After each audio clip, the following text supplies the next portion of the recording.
Hey y'all, welcome back to another episode of A Gardener's Journey Homestead. Today is an exciting day because we're actually going to be doing something in the in-ground garden space. This is the first thing we've done for the summer season and I'm excited. We have not, of course, been out here during the winter and the cold, so we are prepping today to put onions in the ground. I'm so excited. It's my first time. I did a video a couple of weeks ago planting onions in my raised beds, which that's what I've normally done. I did two raised beds of onions behind my house. But I wanted to do more onions because I ran out of onions like by September. So I definitely need more onions. But the only way that was going to happen was to be able to put them in the ground. So today is the day we are making that happen. And I'm so excited. That's going to give me the ability to grow hundreds more onions than what I normally do. Now, where I'm going to put all those onions, I don't know. But like, we're going to figure that out before they harvest. I'm not as concerned about that as I am getting more onions in the ground. Now, I've done onions in raised beds. I've never done them in the ground. I've always wanted to. And so this is the day that we're going to actually get that done. So what we're doing outside is this. My husband and son have pulled up the landscape fabric in the section where we're going to put the onions. And then we rented a tiller for the weekend to till up that soil so that we can plant the onions in. These are the same onions that I showed you in the last video from Dixondale Farms.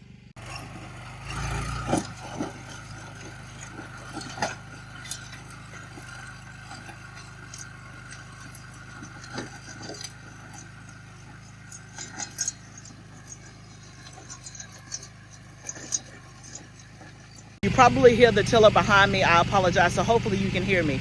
But basically they pulled up the landscape fabric. We're using a section, as you can see, to the very far right of the in-ground garden space. We did not use this space last year. It was covered. No, it was never covered in plastic. We had grass growing there. We never used it. But at the end of the season, when I had the Pathfinders out here, that group of young people, we actually laid paper down so that nothing would grow, obviously, during the winter and to prepare for this spring. So the paper I'm using is from Farmer's Friend. It is called Quick Plant Fabric. I will put a link down in the description. If you're new here, this is woven weave fabric that already has pre-cut holes in it. So instead of us trying to burn, use a torch, cut, and all of that, we invested in this Quick Plant fabric last year and we absolutely love it. So in my in-ground garden, as well as in my tunnel, I'm using this fabric, and the one that I've been using is 18 inches spaced apart. But for today, the plant fabric the Quick Plant fabric that I'm using is spaced 8 inches apart, which is perfect for onions, perfect for garlic, perfect for lettuce. So they have all kind of configurations. This particular one that we're using today is 4 rows across, 8 inches spaced apart. So the holes are already there. All we got to do is put the onions in the holes. So the spacing is going to be perfect for that. And I especially bought it for onions, lettuce, and things like that. So I'm excited to be able to have this down, because once we have it down and the ground is good to go, then I can also use this for garlic in the fall and have an abundance of garlic if I wanted to, or I can also use it for lettuce year-round as well if I wanted to. So that's going to give us some options. That's the only section of the in-ground garden that has that spacing of 8 inches apart.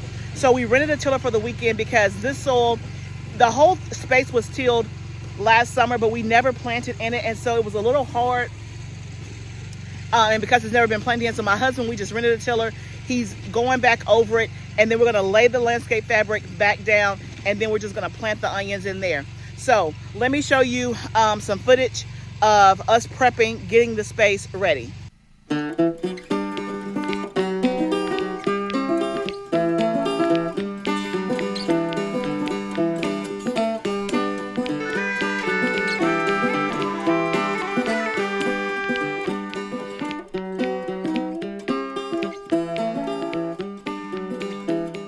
So this is just a walk behind tiller. It's a rear tine tiller.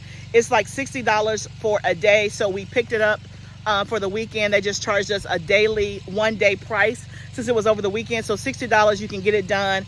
And then if you got other projects around, you can always, go use it for other stuff. So not a bad price.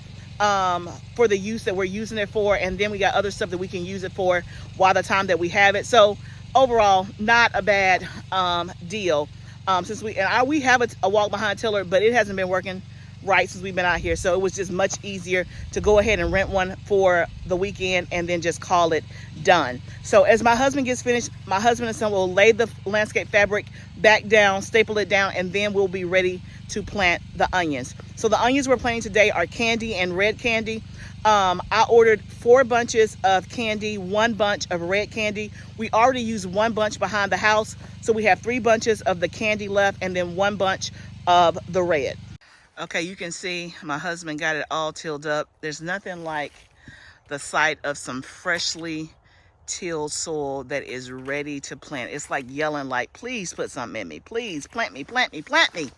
So my husband's just raking it, getting it smooth. My son is going through, getting all the big rocks out of the way. So the next step is to put the fabric back down. You'll be able to see the holes that I was talking about, and then we'll just be ready to plant. We're doing that. Let me show you the rest of the outside garden. You can see that we did not cover these holes like we said we were going to. You know what happens. Life. And so you can see that we have weeds growing through all of the holes, but I've pulled up some of it. It's coming up pretty easily. Then now that could be because it has rained a ton, or just because they're not rooted in there. So that'll be one of the next projects is to get the ground ready for planting. We still got obviously some time, but that'll be the next project. Okay, so even though we have weeds in the holes, it is far better than it had we not had this fabric down at all. Y'all know I don't do weeds, which is why we invest in this woven ground cover. And again, the holes are there, so the weeds are going to come through. That was our fault. I think at the end of the season, we were trying to figure out, okay, what to put on it, mulch, whatever. We did leave some roots in place, so they should have composted in place, but the weeds grew. But like I said, that's on us. That has nothing to do with anything, because again, that's the part that wasn't covered, is where the holes were. So that'll be what we have to do. But other than that, y'all, the paper is down. Obviously, we'll rotate our crops and put things in different places, and we'll move trellises as we need to. But compared to what we've had to do the past 2 or 3 years just to get the garden ready, this is going to be much, much, much easier. But that's what happens as you continue through your journey and you add different things, you invest or whatever, the work becomes lighter as you continue to go on. So I want to encourage you that if you're not at that place yet, it will come. It will absolutely come. So we'll go ahead and lay the fabric down, and then we'll get ready to plant our onion. Hey guys, you can see they're laying the paper back down. So you can see what I was saying. There are 4 rows. You can see the holes are much closer together than when we did it over here on this side of the garden. So they're 8 inches apart. And remember, this is a 100-foot row. So if I did the math correctly, there's probably 150 holes in each row, which would mean there's 600, 150 times 4. And I just did straight math. I have not gone through and counted. That's going to be a lot of onions in a very small space. Now, over here to the right of the paper, this is where I need you guys' help. I also want to plant potatoes in the ground. I've never done potatoes in the ground. I've only done them in a raised bed. But my concern is putting potatoes in this space. Obviously, I wouldn't do paper. One, I don't have paper that's spaced that amount apart, and I don't think you put paper down for potatoes. But I don't want a whole lot of weeds. Like, I've worked really hard to not have weeds. And so you guys give me your thoughts, opinions on if I can use this space to plant potatoes and what that would be like. I was thinking if I could come off of the fence inward. Right, let me see. So can I come from here to maybe here with paper and then plant potatoes in this row? So that way only the part with the potatoes are exposed and all of this is covered with paper. Let me know if that's a good idea, or am I thinking about that the wrong way? So is that a good idea, or am I thinking about that the wrong way?